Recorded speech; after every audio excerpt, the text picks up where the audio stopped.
Hello, everyone. My name is Anne Fuchs. I'm the director of the UCD Humanities Institute, and I would like to extend my very, very warm welcome to everyone who's attending this special event celebrating 20 years of the UCD Humanities Institute. We are really delighted that this event has garnered so much interest, especially on a Friday afternoon. We appreciate it. And we are hugely looking forward to a very stimulating lecture by my colleague, Professor Daniel Carey. As a reminder, this event will be recorded, so we're going to turn it into a podcast for our website. By continuing your attendance at this event, you're obviously giving consent to being recorded if you ask a question later on. Before I introduce our speaker today, I would like to take a brief moment to actually look back over 20 years of the history of the UCD Humanities Institute. Obviously, it was founded in 2001 under PRTLI 3, and since then, the Institute has seen generations of PhD students and postdocs who have passed through and benefited from this vibrant interdisciplinary research environment in which PhD students, postdocs, and senior researchers come together to discuss their ideas.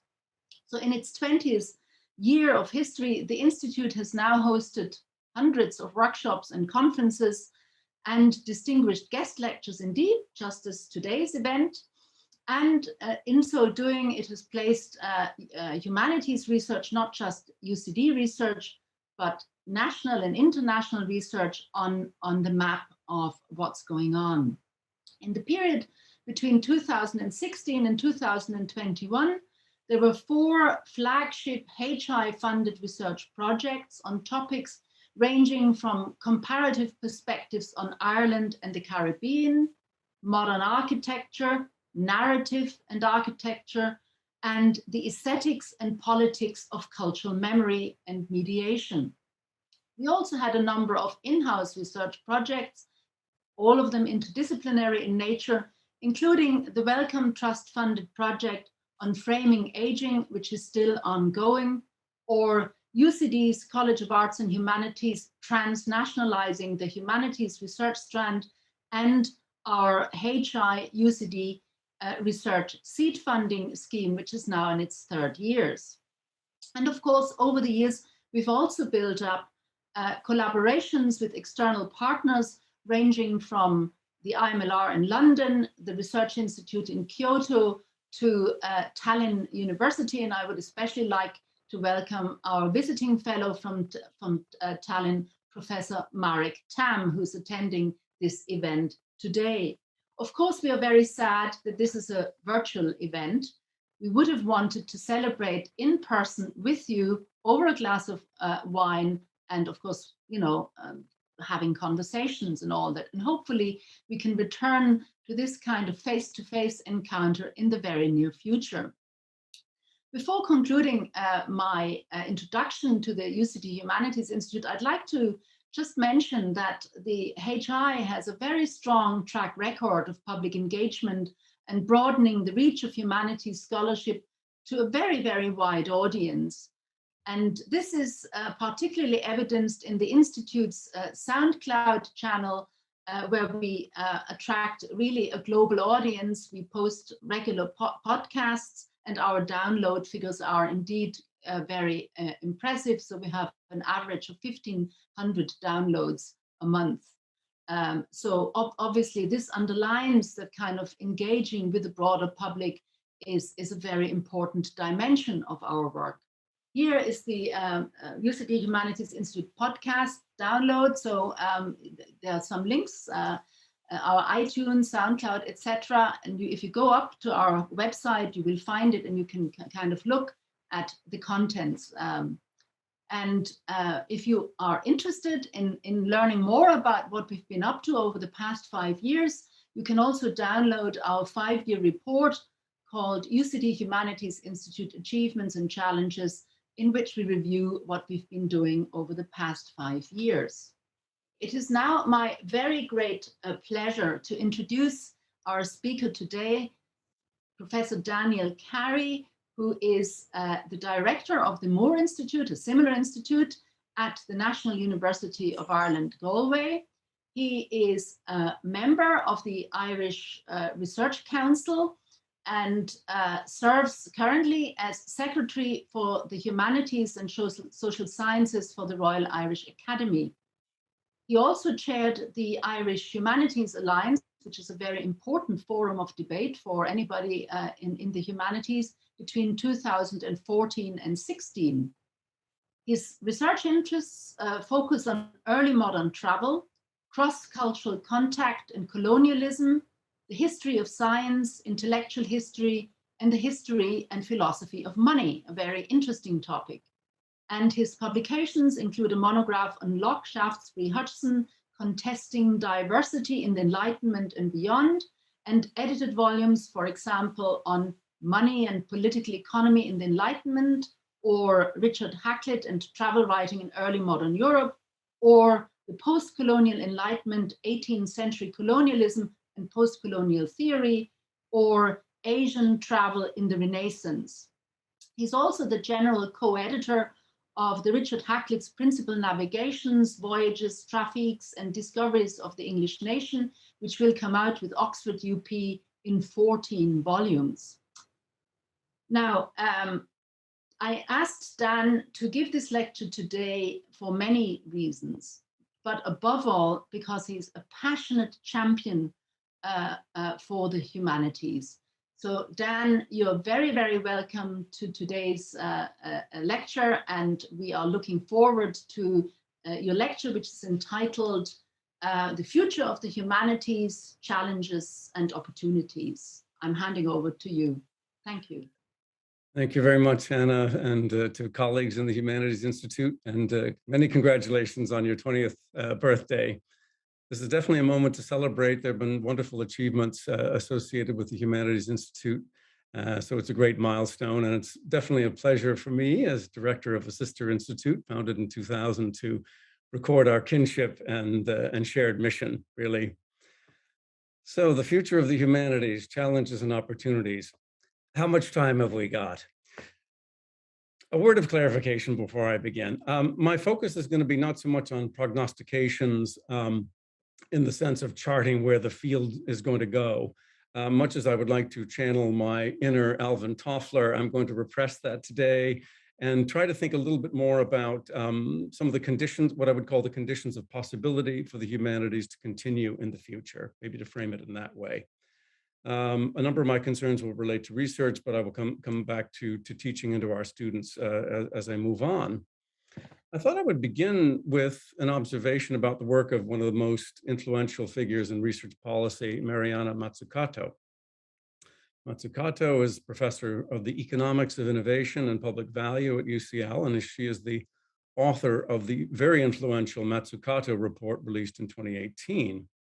She made a case there, an argument for a missions approach to research in Europe, and her proposals have been adopted by the European Union in connection with Horizon Europe in a very profound way in terms of funding and implications. And she's recently published an interesting book which details her vision in more length. This is, her mission economy. I'm just holding it up there. Mission economy, a moonshot guide to changing capitalism. Now, there's a lot to admire in her assessment of the role of government and risk-taking. She has a kind of critique of businesses being risk-averse in comparison with what governments can do. I think she's broken a lot of interesting ground.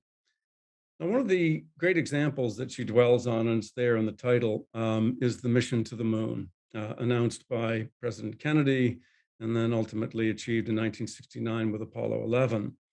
We know the history. And there's a lot that she draws out of significance about this undertaking. I want to dwell for a moment on an area that she describes at some length, and that's what she calls spillovers. And in fact, she has a graphic that captures them, which is called 20 Things We Wouldn't Have Without Space Travel. This is low-tech PowerPoint. I'm just going to hold it up to you, show you this fine graphic. Okay, they include CAT scans, scratch-resistant lenses, foil blankets, home insulation, memory foam, and ear thermometers. Nowhere in Mazzucato's account is there any mention of the impact of space travel on the imagination, of the profound effects of that moment of human aspiration and achievement. I don't think we can understand the 1960s and beyond without an awareness of this phenomenon. And I will submit but one example, Star Trek. Now, this might cause you to chuckle, but is there anything more significant in terms of cultural production than the television series as an articulation of human possibility and the attempt to work out a moral framework, the utopian inflections of what that moment of space exploration might mean? I present this as an instance of what we're up against in the humanities. The situation, as we all know, is difficult. And one of the issues is enabling those who make policy to recognize the significance of the values, priorities, and methods, and indeed the research that we contribute. I regard these things as fundamental. But we need, on the one hand, to recognize the depth of the problem we're facing and the need for new strategies. Collective recommitment to this task is crucial to the future of the humanities. So at the outset, I thought I would dwell for a while on some things that make our position challenging. The first of these, and forgive me if it seems a little bit eccentric as a point of departure, is that we lack a livery. Science has the splendid advantage of the lab coat. This furnishes scientists with an iconography that resonates with the public. It's usually accompanied in photos and videos by the Petri dish, the test tube, Bunsen burners, and other apparatus. We don't need to know or understand what tests or experiments are being conducted, but we have a sense of science as an activity. Science is something you do. Not so in the humanities. You do not do the humanities.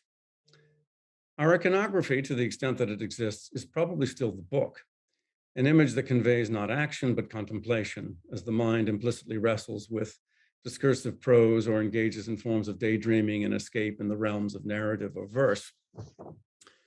And I haven't connected to the internet, so I'll just invite you at some point at your leisure, if you're familiar with Pixabay, where you can kind of access free images, quite useful if you're designing posters. If you put in the search term science, you'll see some interesting images. And if you put in the search term humanities, you'll also find some interesting images. They tend to be of people in distressing situations associated with plague, human suffering, and so forth. So that's the iconography, I guess, associated in the public mind, or at least with these search algorithms with the humanities. Then there is the issue of the name. Science is recognized as a unified and intelligible practice, even if our capacity as outsiders to understand the specifics is often very limited. Science and the concept of the scientist resonate with the public. What they dedicate themselves to may be abstruse, but the parameters and purpose can be assimilated. The humanities, by contrast, is a fairly meaningless term, I would argue, for the public. What exactly does it conjure? At a minimum, it requires explanation and glossing, which means we've lost half the battle. And the arts don't really function as a substitute in quite the same way, even if most of us, today, I'm imagining anyway, teach in colleges of arts. The arts tend to conjure, of course, artistic practice, art forms. Artists are the practitioners. And it doesn't speak to those who conduct research in disciplines such as history, philosophy, literature, or language, as the humanities is intended to do. To stick with terminology for a moment, we face further difficulties in the absence of a galvanizing phrase like STEM, which has achieved a level of recognition not enjoyed by AHSS. Nor have we settled on a consistent version, often swapping between AHSS, SSH, and HSS. There are perhaps others out there. Myself, I'm a little bit skeptical about STEAM as a kind of remedy to the situation. There has been more recently the introduction of SHAPE into the equation as an interesting development. The acronym refers to social sciences, humanities, and the arts for people in the economy. One might perhaps wish for something that slips a little more easily off the tongue. Science, as we know in a European or continental context, is inclusive, but not so here. I think we're better off using the phrase research as the generic term that encompasses all the activities, not just in the humanities, social sciences, but also science generally. But I must admit that in discussions that I'm involved in, it requires constant policing here to make sure that people don't use the shorthand term of science. Now, it's a little bit curious, I guess, in passing to note that the new Department of Higher and Further Education disaggregates research and science for reasons I don't really understand. I think we can all wish that the word Wissenschaft was in wider usage. The larger problem that we face has more serious consequences. Science is understood as equivalent to knowledge. As a form of inquiry, it is always positioned at the frontier. Science makes gains in knowledge. While there are things unknown to science, that phrase will no doubt be familiar, science is positioned to make discoveries and breakthroughs. It makes advances. The fact that these advances may be accompanied by practical benefits is an added bonus. But the fundamental proposition is that we deal in science with the epistemically substantive. The humanities are not entirely shut out of this equation, and there are moments of discovery, but they tend to be associated with things like finding a lost document and not with the presentation of an argument per se. Evidence is definitely part of the knowledge proposition in the humanities. An archival breakthrough, for example, that demonstrates a key historical point. But we deal in many respects with the domain of interpretation as a collective. There is tremendous richness in this proposition, but it is too often understood in public context as an enterprise of opinion, not of knowledge. Nor can it be said to represent an advance. And I think universities are, in fact, often complicit in this. In my institution, it was interesting. There was a website, as many institutions presented, on COVID research, but there was a kind of hierarchy in terms of where things were positioned. So research in the sciences and in the social sciences was showcased and treated, I think, as knowledge generating and as breakthrough and as practical. And contributions in the humanities were relegated kind of to an opinion section. So we contributed to thought, but not to anything beyond thought. There's a sort of egregious example mentioned in passing. Luke O'Neill's prize-winning book, Never Mind the Bollocks, Here's the Science, I think is predicated on the notion that there's a lot of talk elsewhere, and then you get down to science, and that's where the real business and the real action takes place. On the other side of the equation is the tremendous emphasis on the relationship between science and industry and the commitment to science as an engine of job creation.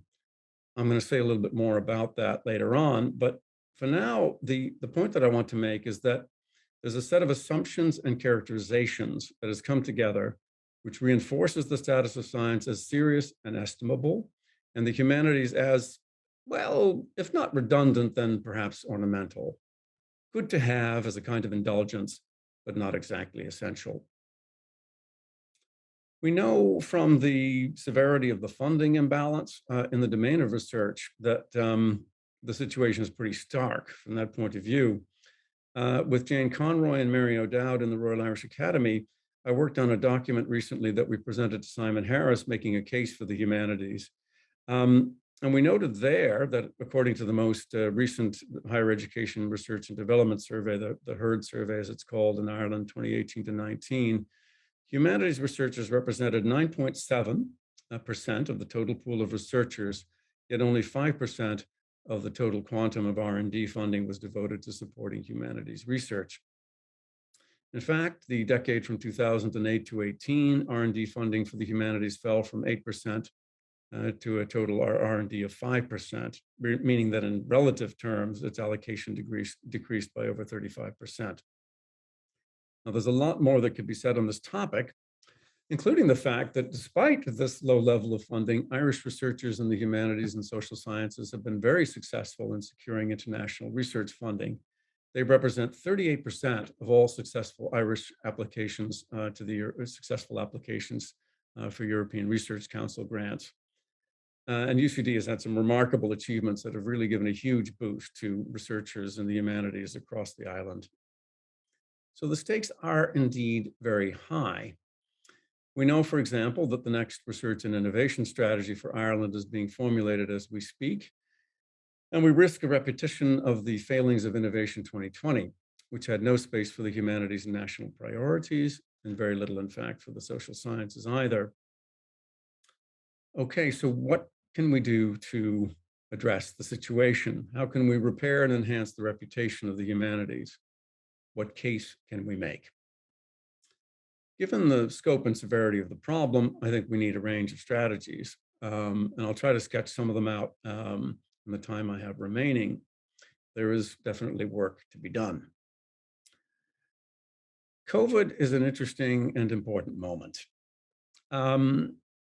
I think there's little doubt that the default setting in the public and in government is to regard, and indeed in many universities, is to regard this cataclysmic episode as a story about the heroism of science. And we are all indebted to the incredible work of people who developed vaccines at a record rate, and indeed to the healthcare workers who confronted the horrendous impact of the disease in hospitals, working with patients in the gravest of circumstances. But it's also COVID, that is, this moment, an opportunity to understand some powerful truths that draw out the humanities. I still believe, by the way, that the most efficient and valuable guide to how the crisis would develop is available in Daniel Defoe's Journal of the Plague Year, published in 1720. For the Irish Humanities Alliance, Anna mentioned their work. I had the opportunity to chair it, as indeed did Anna, so we're both very committed to it. I wrote up a list of areas designed to emphasize the contribution that the humanities have made at this time. As someone who has hosted total of 21 webinars on the crisis, I'm definitely convinced of the value of these insights and the need for them. I can only mention a few of the headings briefly today. Here are some of the areas to consider. We need documentation and writing of the history of COVID-19. That's obviously something for the future as well. The crisis is not yet over, but there will have to be a history of it, and it will have to call on the strengths and abilities of people in the humanities to write it. We need analysis of the social, political, and cultural impact of the crisis and its aftermath. Attention to information, truth, and trust during the crisis, which has been absolutely crucial, and we are still living with the effects, perhaps most visibly in the US, but in many other countries as well. The ethics and implications of data gathering during this crisis have been quite remarkable. The tendency to view kind of technological solutionism as the way forward is rather striking, and in the failed contact tracing app in Ireland is rather instructive. We need a better understanding of the place of culture and its role in well-being. I think a lot more work could have been done on this, and some of the defenses of the role of culture during the crisis were essentially palliative. I think something more substantive could have been done and should be done, which is really to think of culture and the arts as what I call the meaning-making part of the society. I think that has been a really important resource. Attention to differential impacts, including socioeconomic status, race, and access to education. Language and representation of COVID-19. I mean, so much of COVID-19 has been about storytelling. Most people are no longer able to absorb daily statistics on deaths, but we can listen to stories of grief, of suffering, and of loss. Storytelling has been absolutely essential to our experience of this pandemic. Attitudes to people such as the elderly and the infirm during the crisis, those who are essential and non-essential. Geographies of the crisis, including borders, information, vaccination distribution, and national strategies. Perspectives from the environmental and the medical humanities are crucial, such as the causes of the crisis and the ethic of care. And then finally, I would just mention the philosophy of the pandemic, which includes many different dimensions. But in my view, I would say that COVID-19 is ultimately about philosophy, in the sense that it is about the order of values. Philosophy permeates every aspect of the crisis and our response to it.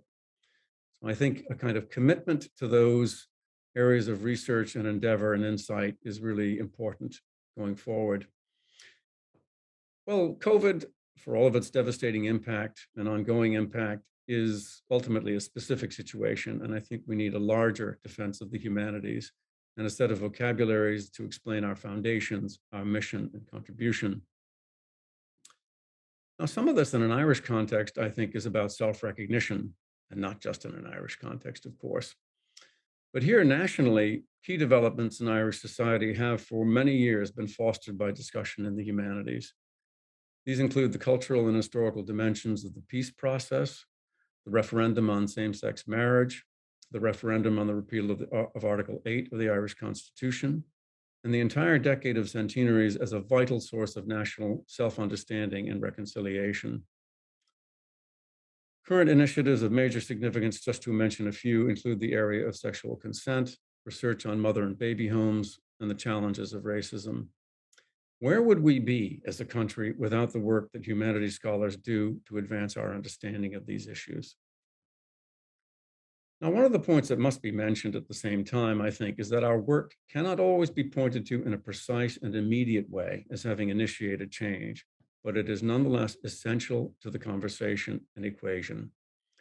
The sciences have the advantages sometimes of very specific breakthroughs that they can point to, the kinds of things that win Nobel Prizes in chemistry and medicine, for example. Our influence takes many forms that are not always easy to track in stimulating public debate, in raising consciousness, in advocacy, in representation. And all of these are grounded in research and in the classroom. While we want to put forward the argument for this research as an intrinsic good, that is, as something essential to our own identity and self-understanding, we also need to make other interventions. We need to establish in practical and conceptual terms how we contribute to society and the economy. Now, these are utility arguments at one level, but they're really, in fact, more powerful than that if described correctly. So we need to reclaim some space, I think, to begin with, within the concept of innovation. At present, as we know, innovation is associated almost exclusively with STEM and with business. In university settings, this is the domain of the technology transfer offices. In NUI Galway, it's now called the Innovation Office, and it's not the domain of the wider academic community that would be inclusive of the humanities. The first point I would make is that there is no innovation without imagination. And we need to articulate how the capacity for flexible thought nurtures innovation and that breakthroughs occur through imagining alternatives. More than that, we need to show the humanities as in themselves a space of innovation in their own right through openness to methodological change and adaptation. It would be stating the obvious in this company to draw attention to the effects of digital tools in our research and the impact of larger data sets and linked data that will continue to reverberate in transformative ways. In other words, we exist not in static realms of repetition, but in creative combinations of methods. This here, interdisciplinarity has profound effects, and that is not just within the humanities disciplines or the humanities and social sciences, but well beyond in terms of contact, for example, with medicine and science throughout its different forms. ALIA, the European Federation of Academies of Sciences and Humanities, has a good statement on this. They point out that in the European research area, they say should, quote, promote an inclusive understanding of innovation as a way in which the varied aspects of society are transformed, be they cultural, social, governance, economic, or technological. Potential impact needs to be looked for not only in products and improvements in the economy, but also in the way people are able to process innovation and lead their lives and the way that people live together in society. I would go further by saying that we need to articulate what I call the skill of the arts. Art subjects can and should be recognized as making contributions to skills and the creation of a skilled, adaptable, creative workforce. The most important Irish policy document on this topic is the National Skills Strategy 2025, prepared by the Department of Education and Skills. It was coupled by the announcement of a National Skills Council in April 2017, which is indeed in operation. Their strategy document embeds skills in what they call the government's long-term economic plan to restore full employment and build a sustainable economy. And its overall goal is very much concerned with job creation and to ensure future job growth, economic growth. There are a number of serious shortcomings in the vision projected by the document, but it does make some useful points. For example, that, quote, the labor market is constantly evolving and the specific occupations, skills, and qualifications that are required change over time. The increasingly interdisciplinary nature of the world of work is also resulting in overlaps in the skills required across different sectors and occupations. Over the next 10 years, people working in Ireland will need a mix of sectoral, cross-sectoral, and transversal skills. Now, transversal skills, a bit of a term of art, people have probably come across it. They're sometimes referred to as employability skills, soft skills, or transferable skills. And they can refer to things like communication, resilience, creativity, and problem solving. Well, I think this model creates an opening for us, but we need to spell out how we equip our students to contend with this world of work. So what are the skills that our degrees confer on students? The most complete answer has been provided by the British Academy in a report that they released in November 2017 called The Right Skills, Celebrating Skills in the Arts, Humanities, and Social Sciences. They identified 3 broad areas of skills that are possessed by AHSS graduates, and they are communication and collaboration, research and analysis, and attitudes and behaviors characterized by independence and adaptability. Now, all those things could be broken down into much fuller explanation and description. I won't do that for the sake of time. But there are also, it should be noted, a whole series of skills that are related perhaps to more specific disciplines. So they would include languages, high-level numeracy, qualitative analysis and data processing skills, geospatial skills, practical production skills, content production, recording and broadcasting, and archival skills. I think we need to do a lot more to make these skills, to make our students aware that that's what's being cultivated when they do research and study in our areas. And we also need to bring that to the wider public as a form of understanding. Our students, I think to a certain extent, lack a vocabulary for talking about this and an awareness that they possess them. And I think there's way too much apologizing by art students for the degrees that they pursue, which is really just an unfortunate reflection of cultural messaging and the irrelevance or self-indulgence of these subjects of study as they are often perceived. Well, okay, that's a case in principle. But as I say, there's a lot more work to be done to spell out the actual employability of our graduates.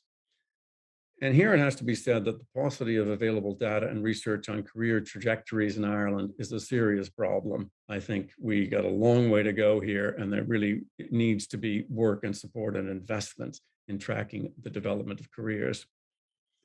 So once again, we have to turn to UK sources to make the point. The British Council investigated what it called Educational Pathways of Leaders, an international comparison in 2015. And they found that 11% of global leaders had studied humanities at undergraduate level. Now, maybe you think that's a little bit low, but consider then that they found that only 6% had a background in mathematics, biological, and physical sciences, and a further 4% came from health fields. So even the aggregate of those 2 broad areas leaves the humanities ahead. Well, just to prove the point, I thought I would give some examples that I've accumulated over time. Only yesterday, there was a report in The Guardian that some people may have seen, stating that only eight out of the top 100 companies in the UK are headed by women. I decided to look them up. Amanda Blank, CEO of Aviva, took her BA in history from Liverpool. Alison Rose, CEO of NatWest, did her BA in history at Durham. Emma Walmsley, CEO of GSK Pharmaceutical, GlaxoSmithKline, studied classics and modern languages in Oxford. Carolyn McCall, CEO of ITV, formerly CEO of EasyJet, read history and politics at Kent. Liv Garfield, CEO of the water company Severn Trent, studied French and German at Newhall, Cambridge, now Murray Edwards College. In other words, a large number of the 8 companies are headed by people with backgrounds in the humanities. So perhaps the best way forward as advocates for the humanities would be to ensure that we agitate for more women CEOs. In a similar vein, you might be interested that Christine Lagarde, president of the European Central Bank and former managing director of the IMF, has an MA in English. Abigail Johnson, chief executive officer of the American firm Fidelity Investments, did a BA in art history at Hobart and William Smith College. In the world of politics, it might be worth noting that Beto O'Rourke, a sometime presidential and Senate candidate, has a degree in English from Columbia. Carly Fiorina, one-time candidate for the presidency on the Republican side and former CEO of Hewlett-Packard, studied medieval history and philosophy at Stanford. And Emmanuel Macron is a philosophy graduate of Paris Nanterre and worked as an editorial assistant for Paul Ricoeur. I could go on, I have a long list of these fine exemplars. My point is that doing a degree in a humanities subject evidently did not disqualify these people from excelling in disparate fields. Presumably, it did more than that. It gave them a foundation in relationship to the world that was enabling. In closing, I want to offer a few arguments in favor of the humanities that build on this. Christian Madsberg offers some helpful analysis in his book, Sense Making: What Makes Human Intelligence Essential in the Age of the Algorithm. This is this book, published in 2017. And it's an opportunity to thank my friend Owen White, a graduate of UCD, with whom I've had many conversations on this topic. And he's brought my attention to many things that have been very helpful in thinking about these questions. Anyway, Christian Madsberg in this book calls for forms of knowledge that he says are not reductionist. And he highlights the ways in which he says the humanities teach us how to imagine other worlds. They do more than just that. Because when we can fully imagine other worlds, he says, using cultural knowledge and explanations for our human experience, we inevitably develop a more acute perspective on our own world. These forms of cultural intelligence, as he calls them, are grounded in reading seminal texts of different cultures and understanding other languages. What he calls sense-making, the title of his book, is practical wisdom rooted in the humanities and is defined in terms of the Aristotelian concept of phronesis. Now, the fact that he co-founded a consultancy firm, RED Associates, based in Denmark and the US, which suggests that there is some appetite to apply this in the world. A similar case for an anthropological sensibility has been made in a new book by Gillian Tett, an editor at the Financial Times, who happens to have a PhD in anthropology from Cambridge. She actually did her field work on marriage rights in Tajikistan. This is her book, Anthrovision: How Anthropology Can Explain Business and Life, published this year. She makes a persuasive argument for what she calls an intellectual framework that enables you to see around corners, spot what is hidden in plain sight, gain empathy for others, and fresh insight on problems. This framework is needed now more than ever as we grapple with climate change, she says, pandemics, racism, social media run amok, artificial intelligence, financial turmoil, and political conflict. And she goes on to describe the ways in which that grounding has enabled her to deal with, report on, and even to anticipate some of the major events of our time in terms of political conflict, the emergence of Donald Trump, et cetera. Now, I could say much more on these topics, but we're coming to a close. I'd be interested in saying and reflecting something about the nature of language, and that language is constitutive. I think of language as, in effect, the greatest human invention. It's not unique to us as a species, but the development of language as a capacity is surely the greatest invention of human beings, the most significant and the most lasting and the most widespread in terms of its impact and effects. Much more could be said about communication as what is enabled by this skill. And sometimes, again, in the National Skills document, it references languages, but often in a kind of transmission mode. It doesn't understand communication in that wider sense of meeting people on their own terms and attempting to understand another's point of view. We could reflect more widely on the impact of practice-based research, which I think has been transformative, and indeed more widely of the place of the imagination with which I began. There was a further rationale and justification for what we do and motivation for what we do in the public humanities, which has emerged, I think, particularly in the US as a way of trying to capture our mission.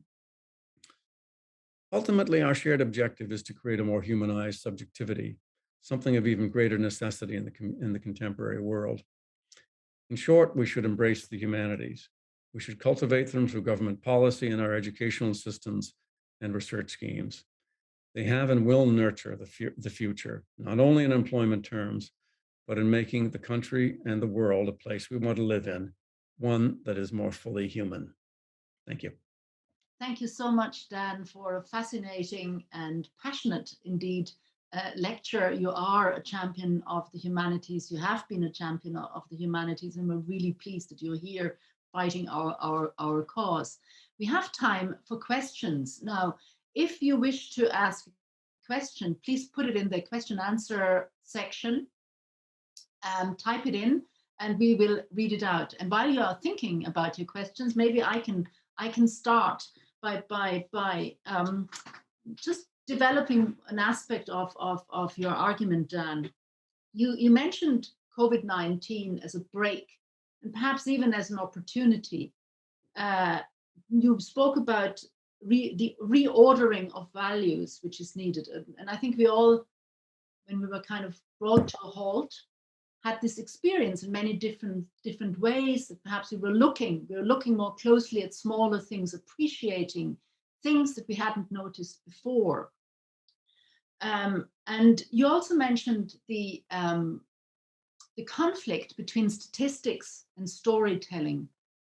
And indeed, our media have been preoccupied with statistics at the detriment of storytelling.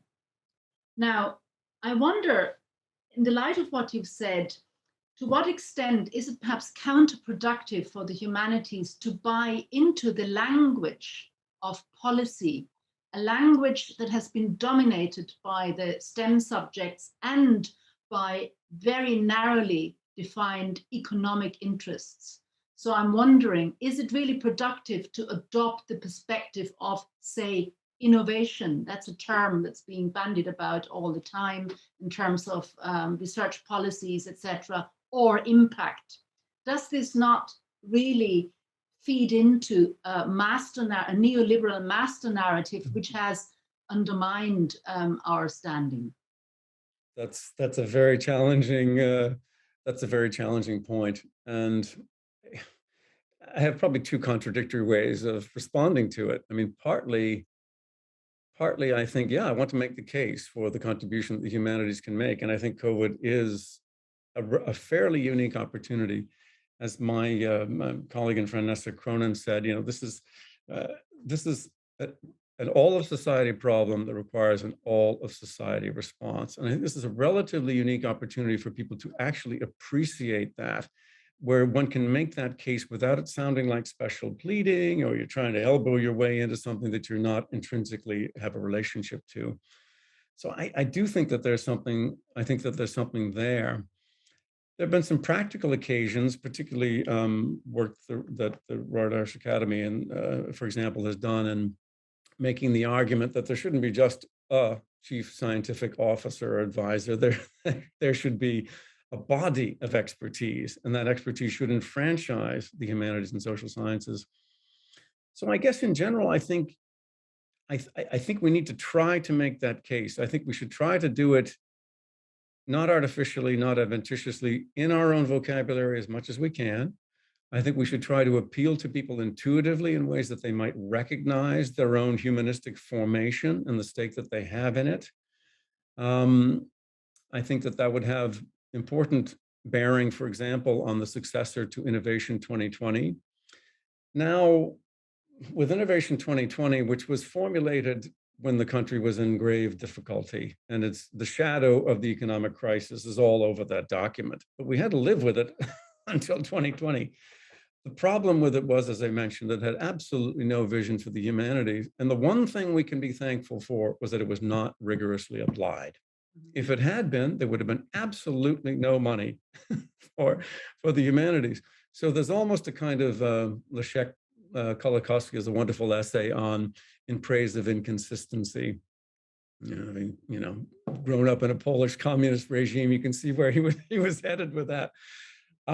At times, I think that's almost, the space that we occupy is the space of inconsistency. I think you make an interesting and really challenging point about the potential neoliberal slippery slope in this. And one of the things that we have to hold on to is our critical function. And I didn't talk about that really for reasons of time, about the kind of critical mission of the humanities that we contribute. So I don't think we can sacrifice that. I don't think it entails that we're somehow signing up to an agenda. In fact, it should be quite the opposite. And that if we can create the space in which we are active participants in the conversation, we can meaningfully shift it in a more human direction. So, but I accept the challenge. Yeah. Peter Brown has an interesting question. I'll read it out for you. Peter Brown from the Irish Research Council. So he's saying, in effect, that if you look at the statistics on climate change and the data reported today in the papers, that actually people are not willing to make sacrifices in spite of the overwhelming scientific evidence that we are in the era of dramatic climate, not just climate change, but a climate crisis. Yep. People are not willing to sacrifice their lifestyles. So he's I'm just summarizing briefly, he was basically saying this shows that we need the humanities to make the public case, to provide us with the narrative, not just the data, as to why we need to change the way we live. But that was the point he was basically making, that kind of, this is a case study that demonstrates why we need imagination, empathy, critical analysis, and narrative.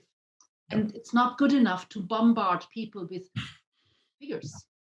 Yeah, I mean, this is a huge question and no greater one confronting us at the moment. No, I mean, it would be such a failure not to recognize how critical the contribution is that the humanities can make in these terms. And Peter is absolutely right in that respect. Some of this is through storytelling. I think there's an interesting related question, and has COVID made it more possible to understand the severity of the climate crisis, or has it meant that we're exhausted by one crisis, we really need to turn away from crisis, and we will enter some space in which we don't want to be troubled by these things? I think that's difficult to say how things are going to, what direction things are going to pull on. If I'm optimistic, I think it's partly that COVID enabled us to understand something of global significance, and that supply chains and things going on in obscure places in China have an impact, a direct impact on what's happening now.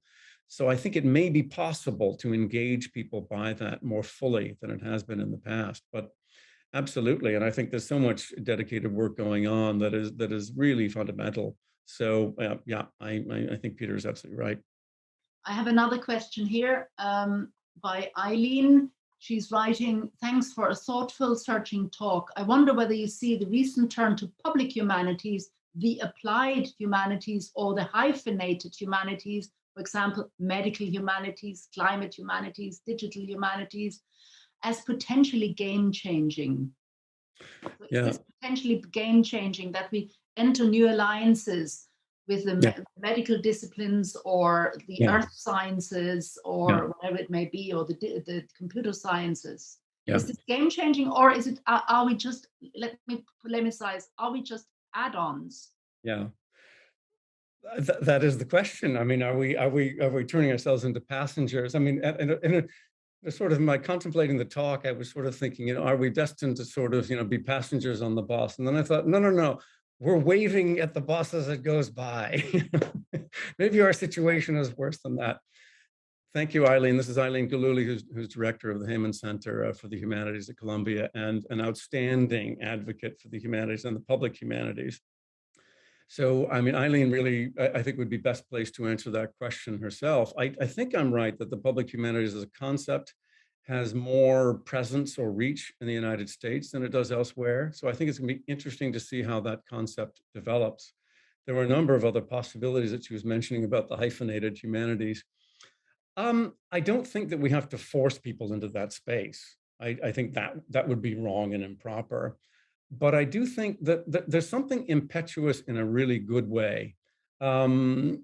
Something, if I may say, in the 17th century meaning of the term promiscuous, there's something promiscuous about the humanities. Like, you can't nail it down. People are always trying to combine with other things to find new research questions, new methods, new ways of getting access to understanding, to truth in its broadest sense. So I don't think we can script that. I don't think we can direct people that way. That would be, I think, as I say, kind of improper in one sense. But there are enormous opportunities. I mean, I've worked myself quite a bit on history of science and it's been very productive. I don't feel subordinate to it. It's really an exercise of curiosity. And I do think that actually gives me a little bit of an opportunity to say something I didn't develop in the piece, which is we have a lot of common cause with the sciences. A lot of what I'm saying is actually scientism. It is the public or ideological presentation of science, and I don't think speaks very accurately to how, for example, innovation takes place in the sciences. These are immensely creative and often highly interpretive activities. And I think if we can create those bridges and conversations, we can raise the level of understanding and awareness and value that scientists attach to what we do. It's not the only enterprise, but I think it can be productive and valuable. Perhaps one could also say that a lot of science research does not result in any breakthroughs.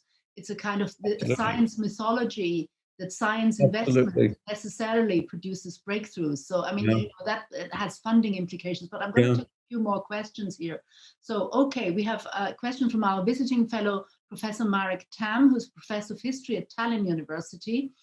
And I'm going to read out his comment and question. Many thanks for your rich and passionate talk. I wonder to what extent the humanities should change in our time of great transformations, especially in ecological and technological terms. There is, for instance, a rich discussion about the post-humanities, about how to overcome the human-centeredness of humanities, how to include non-humans into humanities research. What is your take on this? It's a very important question. Oh, it's a great question, Marek. Thank you very much. And I have thought about it. I wouldn't say that I had resolved my thinking. Maybe it's I'm an 18th century scholar. Maybe it's my, kind of Enlightenment proclivities. I find myself hesitating to discard the human. I know that's not what you're saying. You're saying a more humble, greater humility is appropriate, absolutely, as an ethic that is tremendously important. And then we can connect it in powerful ways to various different kinds of literary traditions, to pastoral and all sorts of ways of engaging with that. I guess I feel a little bit nervous about the phrase or the notion of the post-human, partly because of the way it communicates. And does it play into the kind of technological focus, which is denuded of cultural understanding? I would hope not. I do think that there's a little bit of a risk there. So I guess I'm hesitant to a certain extent. I value that research. I've learned from it. I have friends and colleagues working on it. It's been hugely productive. You think of kind of thing theory in literary studies has been really imaginative, has opened possibilities of interpretation, our relationship to the non-human animal world. So maybe it's, there are, I think, powerful things that validate the human while also making us more humble that I think can be explored. So the vocabulary, I guess I worry about a little bit. Okay. There is a question from Eve Patton. Thank you, Dan, for such a respectful treatment of the subject. My question is this. In addition to your focus on imagination and communication as key skills, could you, as a historian, evaluate the undervalued skill of interpretation, which seems to me a major strength of the arts and humanities education? How can this be better captured as a core strength of our disciplines? And I suppose that is at the heart of our problem. How can we kind of capture this what we do so well? Yeah, great question, Eve. And yes, it's wonderful to be joined by another director of a humanities institute, which is dedicated to these questions. Yeah, I was trying to draw out some of the dilemmas there. I mean, obviously, I totally agree with you. I mean, I think interpretation is where it's at. Interpretation is always based on argument and evidence. And when we're teaching, we're always trying with our PhD students and others to sort of say, what is the relationship between argument and evidence? It's not just a bundle of assertions, it's something you have to back up.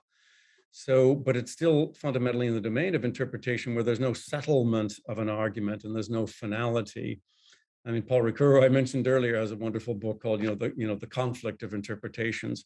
That is the hermeneutic tradition that I think we broadly occupy. That is, it must be said that that's quite difficult to convey beyond the academy. I think it's really important with our students so that they are skeptical about evidence. They don't treat it as the final thing, that they're not naive empiricists, that they understand how theory informs evidence and empirical detail and so forth. I think that interpretation ends up being relegated to the status of opinion. So in other words, there are those who are the brokers in knowledge, and there are those who are the brokers in opinion, and we get cast in that role. So maybe there needs to be more emphatic argument. I think one way is to be perhaps a little bit more, emphatic in talking about the embeddedness of interpretation within all knowledge producing enterprises. I mean, my oldest brother is a geologist, and I've been struck by him and talking to him, and he works for the national labs in Los Alamos. It's like, yeah, that's high level stuff in the sciences. But a lot of geology is interpretive. We have the notion of the hard sciences, and I just wonder how hard they are. They have their own sociological practices. They are embedded in knowledge-making forms of practice that we can look at and be rightly skeptical about. But there is a little bit of cultural advantage that I think we have to acknowledge and maybe contend with. I think the problem connected to this is, of course, the reduced epistemology of knowledge in policy documents. Whenever the term knowledge is being used, it refers to applicable in an immediate sense to the workforce or the workplace or the business world, right?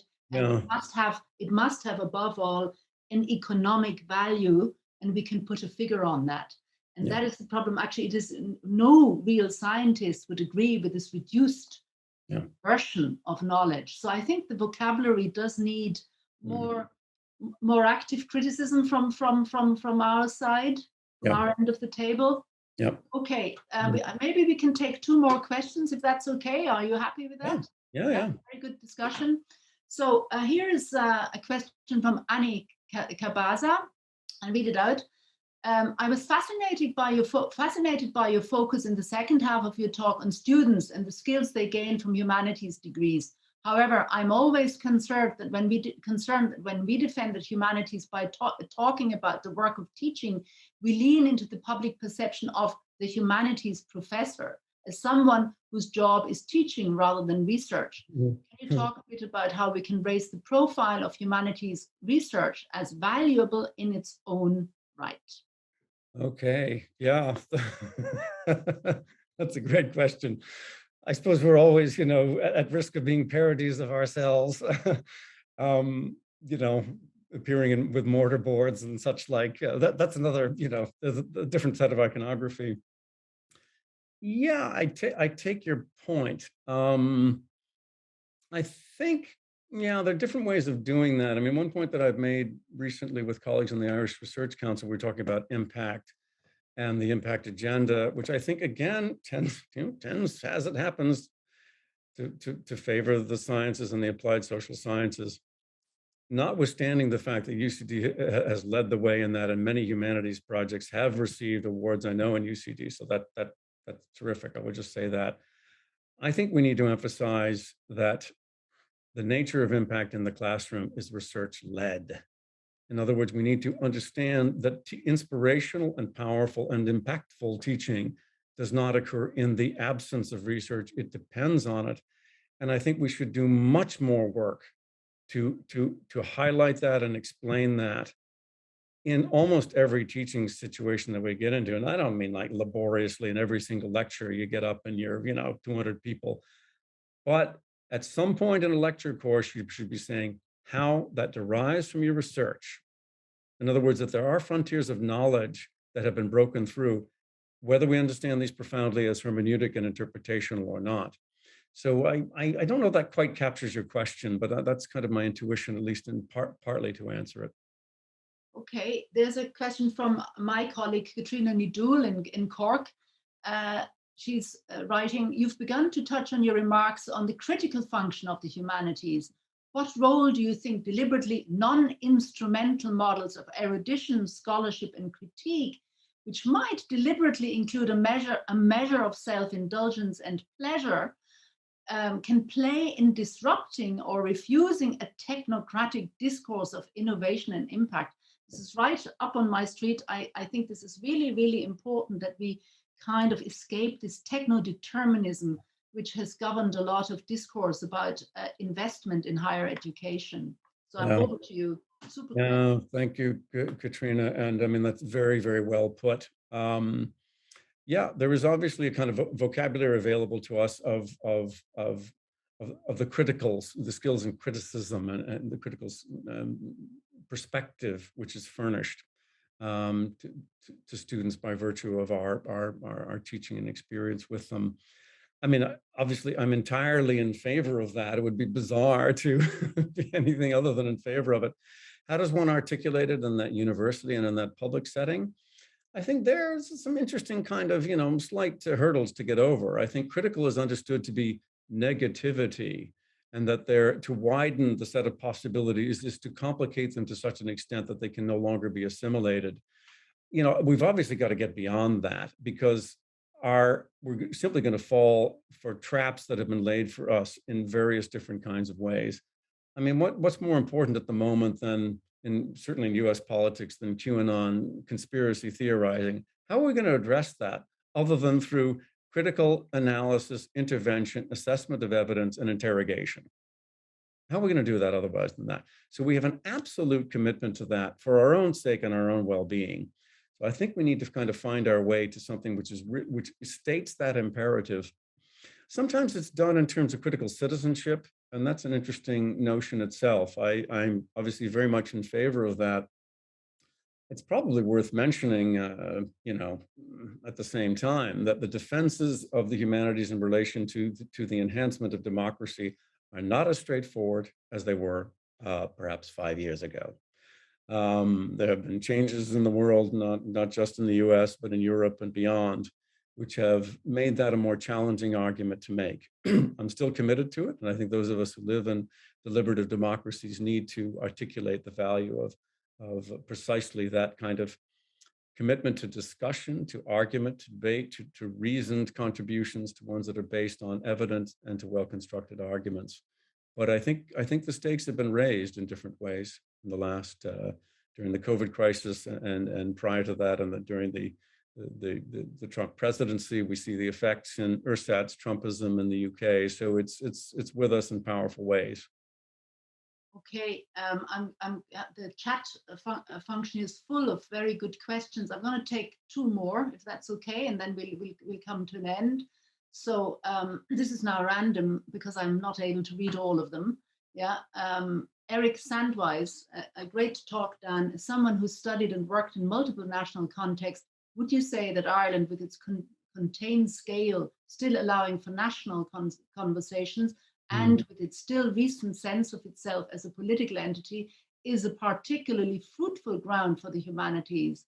In other words, do dialogue and communication have a more meaningful opportunity to embed themselves at the roots of policy, economy, and social organization in Ireland than they would in the UK or in the US? Yeah, great question, Eric. Thank you very much, Eric. Question of scale. Yeah, Eric was a Fulbright fellow at NUI Galway last year, and unfortunately did not get the full experience courtesy of COVID, but we look forward to welcoming him back. He's at Indiana University. So thank you, Eric, for that question. It's a very interesting, there's so much to be said about that. I'll try to be brief. There are particular opportunities in Ireland. I think some of them, as I indicated in my talk, I'm at times dismayed. And I grew up in the US and, did some of my studies in Canada and in the UK. I'm sometimes dismayed by Ireland's lack of ability to recognize itself. We know where the Nobel Prizes have come from in Ireland. We know that very well. We look forward to great successes in Nobel Prizes. I think if you were betting, you would think that they're going to be in literature and unlikely to be in other areas. That's not an argument against anyone pursuing those things, but we have an area of astonishing achievement in that. And we know what we're known for internationally. We're known particularly for culture in the broadest terms, but for literature, for poetry, for theater, for music. And if we don't support that in policy terms and in investment, we imperil the future.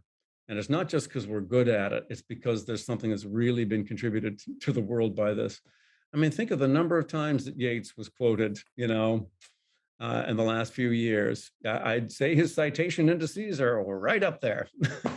So yeah, but there is a problem of recognition. interesting enough, in Ireland, and an inability to value that and to take it for granted.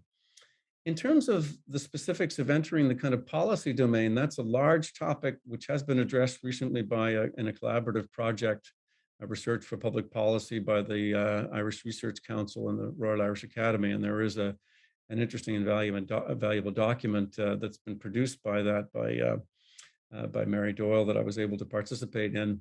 So I think there are opportunities, but it's a very underdeveloped area. I think what you get in Ireland, partly because it's small, is a trusted trader approach. So there's certain individuals, and they are often individuals, who are trusted as go-to people for advice on policy, and a reluctance to move beyond that. Where it is moved beyond, it's typically going to Deloitte and other consultancy firms who are very expensive, but they will deliver, and they'll deliver in the way that you want. So you've raised a great question, Eric. I think there's work to be done there, and there is, I think, a mood and a commitment, a desire to do that at the moment in Ireland.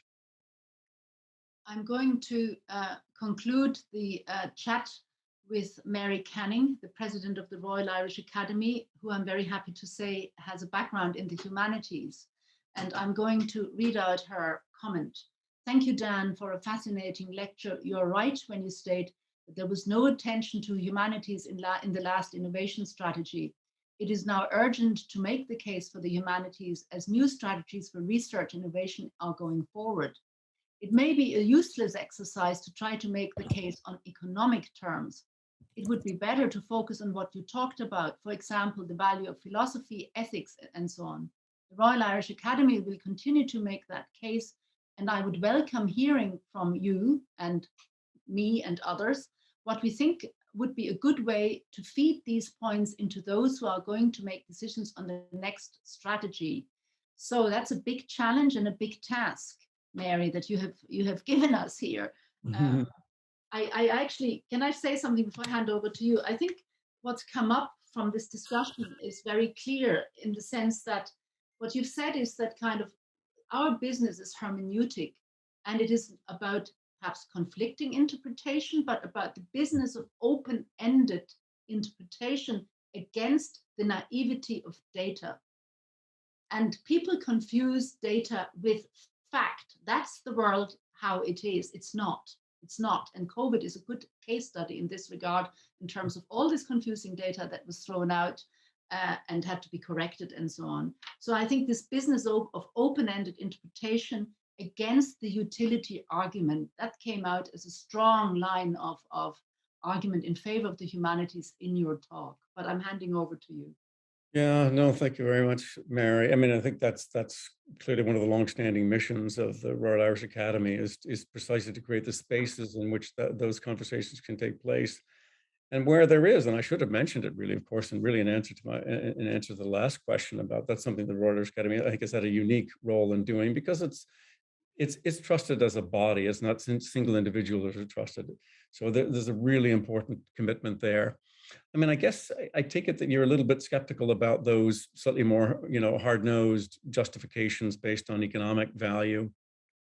My own view is I think we have to have multiple strategies. That's kind of the point that I was trying to make. I don't think it's enough to say that the humanities are good in themselves. They are, but we are in a somewhat difficult and defensive position. I mean, Anna, you made an interesting point, I think, earlier about, so much of the science is not, it's not translated into practical benefit. A little bit off, hopefully not a tangent, but I was looking at Science Magazine in the summer, and, which comes out on a weekly basis. If you look at Science Magazine, a lot of their feature stories have absolutely nothing to do with anything of any practical benefit. There was a cover story on how squirrels jump. I thought it was fantastic. I learned a lot about squirrels and their physiology. No, I think there's a kind of parody of science that's going on, which makes us think it always translates into practical benefit. We need those powerful curiosity-driven approaches to the world, and in that context, we have enormous common cause. I mean, that's ultimately, I think, how work in the humanities progresses. It's through that desire to answer a burning question, something that you want to know the answer for. And that was certainly how I built my relationship to it and what keeps me going in it. So I think we can understand and value and embrace that motivation. But I still think we can do more. We can furnish our students with a little bit more vocabulary. I think we can articulate it, hopefully not in a reductive or banal way, the kind of skills that are out there, but just something which makes it a little easier for them to talk to their friends and not to be apologetic about their degrees, but to go and to say, no, I've got a contribution to make. I intend to make it. That's a great closing word, I think. So, so let me bring this to a close by, first of all, thanking you, Dan, very, very warmly for a fascinating, engaging, passionate lecture. And I would like to thank the audience for attending, for your excellent questions. And at this point, I really want to thank Ricky Schoen. I'd like to thank you for organizing this, for hosting this, for running this so efficiently. I also want to thank Megan Custer, who has stepped up and helped as well. And I would like to thank the PhD students and postdocs who've attended today, and the visiting scholars who come together and engage in discourse and debate. And perhaps COVID has taught me one thing. These technologies are all wonderful, aren't they? It's great that we can have this discussion online, but oh my God, it's far better to meet and to discuss and to use the unforeseen. And this is what we also engage in, the unforeseen. The unforeseen conversation is so much more productive so often than the things that we plan. So I'm really delighted that we're returning to face-to-face encounters. So at this point, thank you very much for your excellent questions. Thanks to Dan. Dan, I'm looking forward to having a glass of wine with you and an informal conversation at some point in the future, and to have you in the Institute indeed. So thanks to everybody, and enjoy the weekend. And you gave us lots of food for thought. So thanks again, and bye-bye from me.